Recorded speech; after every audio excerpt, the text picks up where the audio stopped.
Sağmatsızlarvı, menin atıcının Burakcan, Türkiye'nin İstanbul şehrinde törölgönmün. Özüm dünceri Düzce degen Kiçineke şehir, İstanbul menen Ankara'nın ortasında jaygaşkan. İstanbul'da çoğuyup anan keyin 17 yaşta Türkiye'nin Düzce şehrine, özüm düncerine köçü attım. Anan keyin Jogorku okuyucuyu bulup Kırgız Türk Manas Üniversitesi'ni tanıdım. Sebebi özüm ulutçulmun, anan çet ülkede okuunu, anan bu çet ülkede geldiğinde de Türk memleketi bolgon, Kırgızistan'da okuunu tanıdım. Antikeni ösüp törölüp özkön geçeyin Türkistan coğrafyasını cana bulcakta yaşayan bordoş kalktardı jakşı görüp okuda da bunday mümküncülüğü tapkandan keyin Kırgız Türk Manas Üniversitesi'ne tapşırdım. Edebiyat Fakülteti Filoloji bölümü İngiliz dili cana edebiyatı programmasında okup büttüm. Mektepten 40 yılında atam cana apam menen süreçkönde atam mınday sunuştu, maga sunuşladı. Kırgızistan'da bir üniversitet var, al iki ülkenin ortasında tüzülgön şartları jakşı Kırgızistan'a ketisimbi degen sunuşuna ayıttı. Anan izlep çıktım, çınıgında maga jaktı. Bulcaktaki bütürüp jatkan bütürücüler menen internet arkalı söyleşiler жүрgüzdüm. Ondan keyin Manas'ı tapşırdım.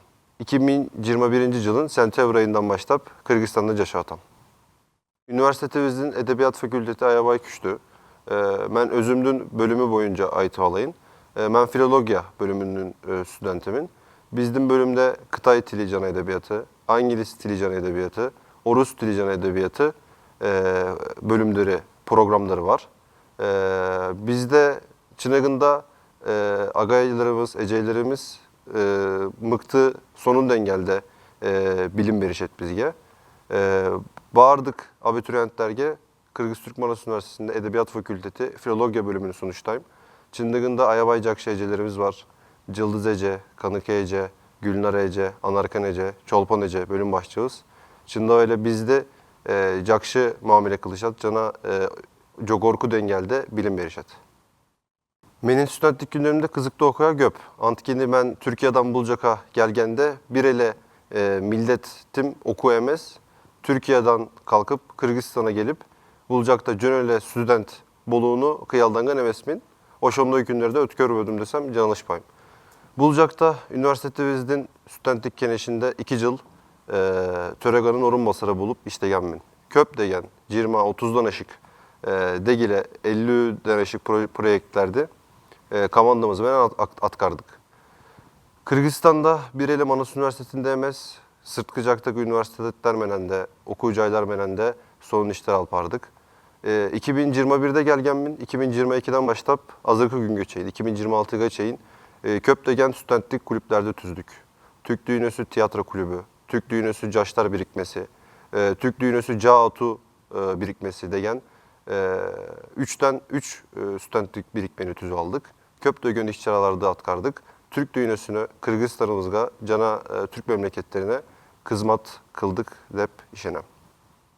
Köpdögön projelerde atkargan, bulmaga en birinciden caştık sayasatını, cana sayasattan jogoru kanday kovumda rol alavız, oşonu üretti. Bulcakta Jürgön'de Türkiye Respublikası'nın Kırgızistan'daki elçiliği, cana Türk memleketlerinin Bulcak'taki elçilikleri menen caşların ortasında köprüler kurduk. Oşonluktan buyursa planlarımda gelecekte diplomat bolom dep işenem, oşogu hareket kılatam. Manas, bul men için düğünöde bol bogon özgöçö bir cay. Manas men için Türk düğünösü, Manas men için ikinci mekan.